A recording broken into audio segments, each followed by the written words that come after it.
નમસ્કાર, આપ જોઈ રહ્યા છો સ્પાર્ક ટુડે ન્યૂઝ। વડોદરા શહેરના યુવા સામાજિક કાર્યકર શૈલેષ મૈસુરી દ્વારા અનોખો સેવા યજ્ઞ।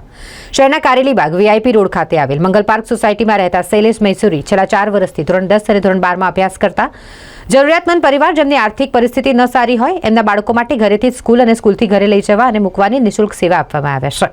આ સેવાની શરૂઆત તેમણે વર્ષ 2022માં કરી, જ્યારે પોતે ધોરણ 10માં અભ્યાસ કરતા હતા। એ સમય દરમિયાન તેમના પિતા નોકરીએ જતા અને મમ્મીને કોઈ વાહન ચલાવતા ન આવડતું હોય ત્યારે દાદા તેઓને ઓટો રિક્ષામાં લેવા મૂકવા માટે આવતા। જ્યાં સુધી પેપર પૂરું ન થાય ત્યાં સુધી તેમના દાદા ત્યાં જ બેસી રહેતા। આ પરિસ્થિતિનો સામનો કર્યા બાદ શૈલેષ મૈસુરીને વિચાર આવ્યો કે કોરોના કાળ દરમિયાન ઘણા બધા પરિવારોની આર્થિક પરિસ્થિતિ કથળી ગઈ છે, એવા પરિવારના બાળકો માટે સેવા કરવી છે, જેથી તેમણે આ સેવાનો પ્રારંભ કર્યો। સતત 4 વર્ષથી તેઓ આ સેવા જરૂરિયાતમંદ પરિવારના બાળકો માટે કરી રહ્યા છે। શૈલેષ મૈસુરી 4 વર્ષ દરમિયાન 50થી વધુ બાળકોને આ સેવાનો લાભ આપ્યો। જ્યારે કોઈ બાળકના વાલી સંપર્ક કરે ત્યારે બાળકનું આધાર કાર્ડ અને સ્કૂલની રિસિપ્ટ વોટ્સએપ દ્વારા માંગવામાં આવે છે। ત્યારબાદ શૈલેષભાઈ તેમના ઘરે જાય, વાલી સાથે વાતચીત કરે અને આર્થિક પરિસ્થિતિ કેવી છે તેની નોંધ લે અને આ સેવા આપે।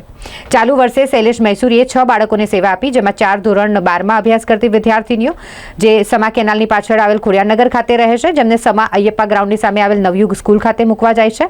એક વિદ્યાર્થી ધોરણ 12માં અભ્યાસ કરે છે, નવાયાર્ડ વિસ્તારમાં આવેલ રોઝીસ ગાર્ડનની પાછળ જૂની રામવાડી ખાતે રહે છે, જેને ઓટો રિક્ષામાં હરિભાઈ લેવા મૂકવા માટે જાય છે। ધોરણ 10માં અભ્યાસ કરતો અને દાંડિયા બજાર જાંબુબેટ ખાતે રહેતો જય કહાર, જેને પ્રતાપનગર વિહાર ટોકીઝની સામે આવેલ ગીતા મંદિર ખાતે લેવા મૂકવાની સેવા આપવામાં આવે છે।